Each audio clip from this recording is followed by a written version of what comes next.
আলহামদুলিল্লাহ।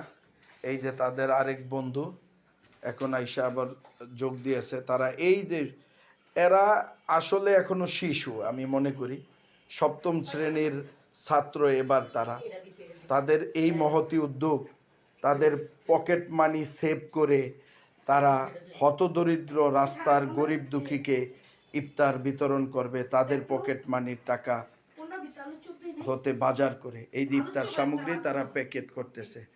আমার বড় মেয়ের ঘরের মেঝো নাতি এবং তার বন্ধুরা এরা মিলে তাদের পকেট মানি সেভ করে এই যে দরিদ্র লোকদের জন্য ইফতার সামগ্রী বিতরণ করতেছে, এই যে প্যাকিং করতেছে বাসায়, এই যে মুড়ি, এগুলো।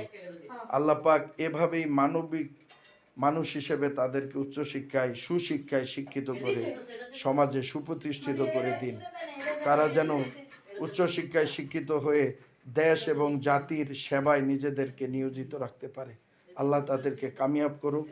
তাদের এই মহতি উদ্যোগকে আল্লাহ কবুল করে নিন। আমি খুব গর্বিত, আমি আনন্দিত, আমি গর্বিত যে আমার নাতি তার বন্ধুদের নিয়ে সাথে নিয়ে এই মানবিক কাজ করতে সে ইচ্ছা পোষণ করেছে। তার নিজের ইচ্ছায়, তার নিজের মন থেকে।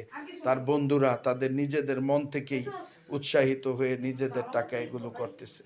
রাস্তাঘাটে অনেক দরিদ্র মানুষ ইফতার করতে পারে না। তারা স্কুল থেকে বাসায় আসা যাওয়ার পথে সেই দরিদ্র মানুষদেরকে দেখে তাদের মন কেঁদেছে। তারা তাদের নিজেদের পকেট মানি দিয়ে এই আয়োজন করেছে। সবাই তাদের জন্য দোয়া করবেন। আল্লাহ পাক এদের মতোই যেন আরো শিশুরা, সন্তানরা এগিয়ে আসে। আমিন।